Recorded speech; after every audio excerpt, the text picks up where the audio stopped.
BJP নেতৃত্বাধীন চৰকাৰৰ মুখ্যমন্ত্ৰী ডক্টৰ হিমন্ত বিশ্ব শৰ্মাই যি একছত্ৰী সম্ৰাটৰ দৰে বা হিটলাৰী ব্যৱস্থাৰে যি শাসন ব্যৱস্থা চলাইছে তাৰ অন্যতম এটা উদাহৰণ হ'ল স্মাৰ্ট মিটাৰ। এই স্মাৰ্ট মিটাৰ ইতিমধ্যে সমগ্ৰ অসম নহয় ভাৰতবৰ্ষতে ইয়াৰ প্ৰতিক্ৰিয়া হৈছে আৰু আমি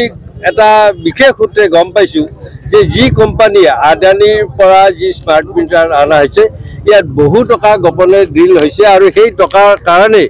নহ'লে মুখ্যমন্ত্ৰীয়ে ৰাইজৰ যেতিয়া প্ৰতিবাদে কয় কথাটো তেওঁ তুলি ধৰে মানে সাপ হৈ খুটে আৰু বেজ হৈ জাৰে, কিন্তু এইটোত পৰা নাই কিয় তেওঁ যিমান পৰিমাণৰ টকা লৈছে সেইকাৰণে সেই কোম্পানীবিলাকক তেওঁ এতিয়া মিটাৰটো ঘূৰাই দিব বা নালাগে বুলি ক'ব পৰা নাই।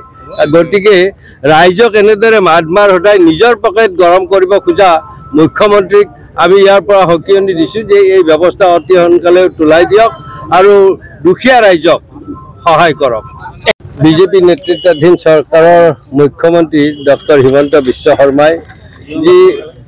একছত্ৰী সম্ৰাটৰ দৰে বা হিটলাৰী ব্যৱস্থাৰে যি শাসন ব্যৱস্থা চলাইছে তাৰ অন্যতম এটা উদাহৰণ হ'ল স্মাৰ্ট মিটাৰ। এই স্মাৰ্ট মিটাৰ ইতিমধ্যে সমগ্ৰ অসম নহয় ভাৰতবৰ্ষতে ইয়াৰ প্ৰতিক্ৰিয়া হৈছে আৰু আমি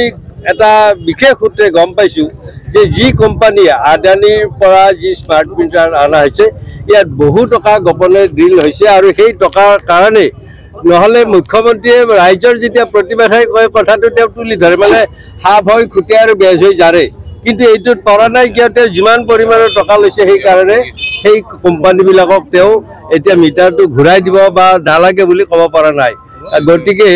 ৰাইজক এনেদৰে মাত মাৰ হতাই নিজৰ পকেট গৰম কৰিব খোজা মুখ্যমন্ত্ৰীক আমি ইয়াৰ পৰা সকিয়নি দিছোঁ যে এই ব্যৱস্থা অতি সোনকালে তোলাই দিয়ক আৰু দুখীয়া ৰাইজক সহায় কৰক। বিজেপি নেতৃত্বাধীন চৰকাৰৰ মুখ্যমন্ত্ৰী ডক্টৰ হিমন্ত বিশ্ব শৰ্মাই যি একছত্ৰী সম্ৰাটৰ দৰে বা হিটলাৰী ব্যৱস্থাৰে যি শাসন ব্যৱস্থা চলাইছে তাৰ অন্যতম এটা উদাহৰণ হ'ল স্মাৰ্ট মিটাৰ। এই স্মাৰ্ট মিটাৰ ইতিমধ্যে সমগ্ৰ অসম নহয় ভাৰতবৰ্ষতে ইয়াৰ প্ৰতিক্ৰিয়া হৈছে আৰু আমি এটা বিশেষ সূত্ৰে গম পাইছোঁ যে যি কোম্পানীয়ে আদানীৰ পৰা যি স্মাৰ্ট মিটাৰ অনা হৈছে ইয়াত বহু টকা গোপনে ডিল হৈছে আৰু সেই টকাৰ কাৰণে নহ'লে মুখ্যমন্ত্ৰীয়ে ৰাইজৰ যেতিয়া প্ৰতিবাদে কয় কথাটো তেওঁ তুলি ধৰে মানে সাপ হৈ খুটে আৰু বেজ হৈ জাৰে, কিন্তু এইটোত পৰা নাই কিয় তেওঁ যিমান পৰিমাণৰ টকা লৈছে সেইকাৰণে সেই কোম্পানীবিলাকক তেওঁ এতিয়া মিটাৰটো ঘূৰাই দিব বা নালাগে বুলি ক'ব পৰা নাই। গতিকে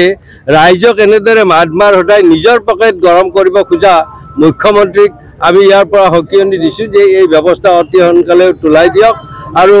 দুখীয়া ৰাইজক সহায় কৰক।